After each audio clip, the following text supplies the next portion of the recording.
বোরকা পরা এই জন্য হেলমেট পরা যাবে না, এটা তো কোনো যৌক্তিক কারণ না। আপনি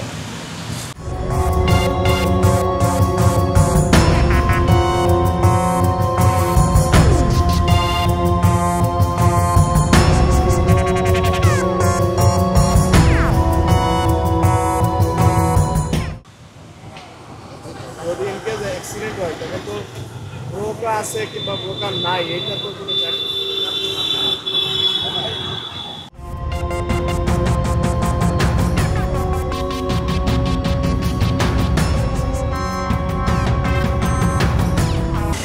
দিচ্ছেন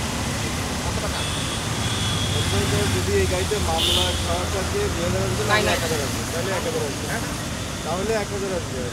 পুরো দিনে নিয়ে দেন। আমার ইয়েটা কাটটা কাটটা তো রাখিয়ে দিচ্ছি। ও ড্রাইভিং লাইসেন্স লিখে দিচ্ছেন ড্রাইভিং লাইসেন্স দিয়ে দিচ্ছি আপনাকে। আমাকে কি রাখছেন রেজিস্ট্রেশন তো রাখছি। আপনি রাখেন, আমি রেজিস্ট্রেশন রাখছি, আপনি হেলমেট কিনে নিয়ে আসবেন, আমি আমাদের দেখাবেন একটা এখানে আছে ওখানে বলবো খাওয়াটা এখন মিরপুর যাবো হ্যাঁ মিরপুর যাবো আপনি এখানেই যান, আমি আগে 4টা পর্যন্ত আপনাদের টাইম দিলাম, এইখানে থাকবো আমি সিগনাল।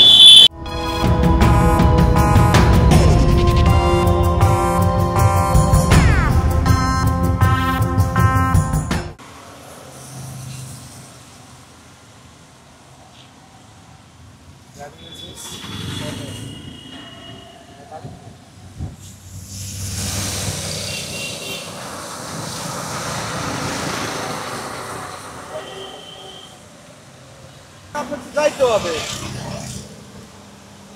ভাই, আপনি হেলমেট কিনে নিয়ে আসতে হবে, আর তাই নাহলে মামলা দিতে হবে। ওটা তো হারাইছে কিংবা খোয়াচ্ছেন ওটা আমার কাছে বিষয় না। ঠিক আছে আপনাকে আমি সুযোগ দিচ্ছি, যদি আপনি হেলমেট কিনে নিয়ে আসতে পারেন 1 ঘন্টার মধ্যে আমি ছেড়ে দেবো, মামলা দেবেন। হ্যাঁ, আপনার 10 নম্বর যাইতে হবে, 10 নম্বর যাইতে হবে, পারবেন না গেলে আমি মামলা দেবো। এখানে তো গাড়ি নিয়ে যেতে পারবো হ্যাঁ, যান গাড়ি নিয়ে যান, যান গাড়ি নিয়ে যান। যদি আপনি হেলমেট কিনে নিয়ে আসতে পারেন 1 ঘন্টার মধ্যে আমি তাহলে ছেড়ে দেবো, আর নাহলে মামলা দেবো। কোনো অপশন নাই। ওই ওনাকে বক্সে এই যে মাথা এখানে আসবেন, এই বক্সে এখানে এখানে আসতে আসতে হবে, বুঝেছে? যান আচ্ছা করতে স্যার কিছু পাঠাও পাঠা হচ্ছে না, ঠিক আছে, এটা তো আপনার গুরুত্বপূর্ণ কাজ। স্যার এই চারটে মামলা কাগজ যদি ঠিক থাকে আমি আইনগতভাবে ব্যবস্থা নিয়ে গাড়ি আনি করতে পারি। গরিব মানুষ ঠিক আছে ভাই, কিন্তু তারপরে তো আপনাকে রাস্তা চলতে গেলে কাগজপাতি দেখে তো আপনাকে চলতে হবে।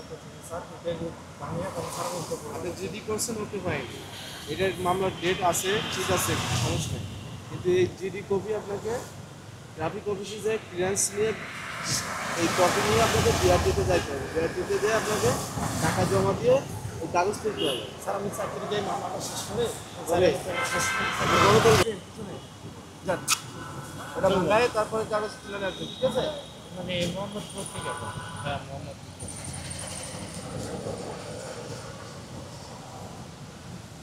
আপনাকে কেন মামলা দেওয়া হবে?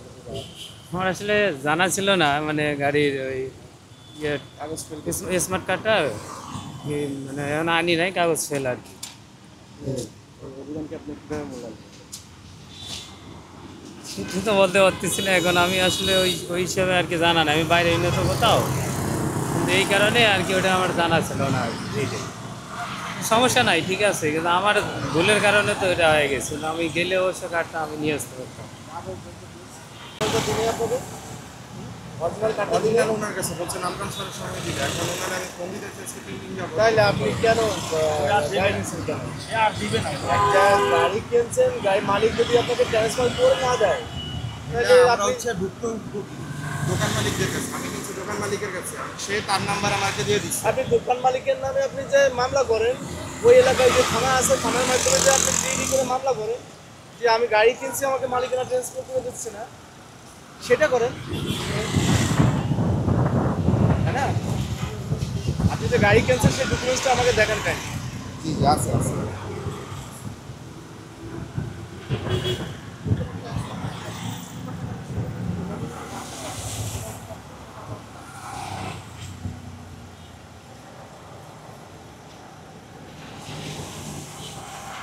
গাড়ি কতদিন হয়েছে কিনছেন? কয় মাস? হ্যাঁ কতদিন হয়েছে কিনছেন? 4-5 মাস হয়েছে। 5 মাস। আপনি কি জানেন যে গাড়ি কেনা 3 দিনের মধ্যে বিআরটিএতে অ্যাপ্লাই করতে হয়? জি জি জি, আমি মালিকানা চেঞ্জ করার জন্য? আমি ওনাকে আজকে 10 দিন যাবত অনেক ফোন দিতেছি, উনি আমার কোনো রেসপন্স করেন। আপনি সরাসরি যাবেন যে দোকান থেকে কিনছেন, সেই দোকান মালিককে বলবেন যে আমার গাড়ি মালিকানা চেঞ্জ করবেন। আপনি 4 মাস হয়ে গেছে গাড়ি কিনছেন, উনি আমার অথচ আজকে দিবে, আপনি কালকে দিবে। এখনো বিআরটিএতে মালিকানা চেঞ্জ করতে পারবেন না। উনি আমার আজকে দিবে, কালকে দিবে, তারপর বলে উনি অসুস্থ, হাসপাতালে আছে। আপনি কি জানেন এখনো আপনার গাড়ি আটক থাকবে, আইনগত ব্যবস্থা নিতে আটক থাকবে। মালিকানা আমি চেঞ্জ কাগজ করে দিয়েছি। তারপর গাড়ি নিয়ে যাবেন, মালিকানা চেঞ্জ করে তারপর গাড়ি নিয়ে যাবেন। ওকে?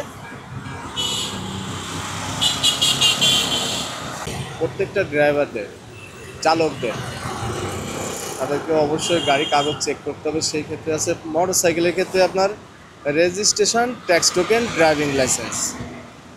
এবং সিএনজি ক্ষেত্রে আছে যে আপনার fitness, tax token, road permit, private CNG আছে, ঠিক আছে? তারপর ড্রাইভিং লাইসেন্স তো বাধ্যতামূলক প্রত্যেক চালকের।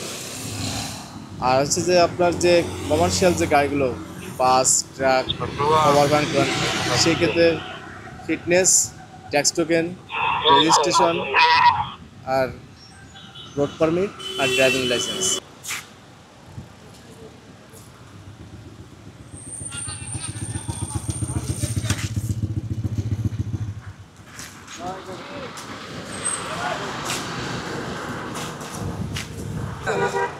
দুইটা কিনেছে, দুইটা। কোনটা? একটা আগে দিছি। এটা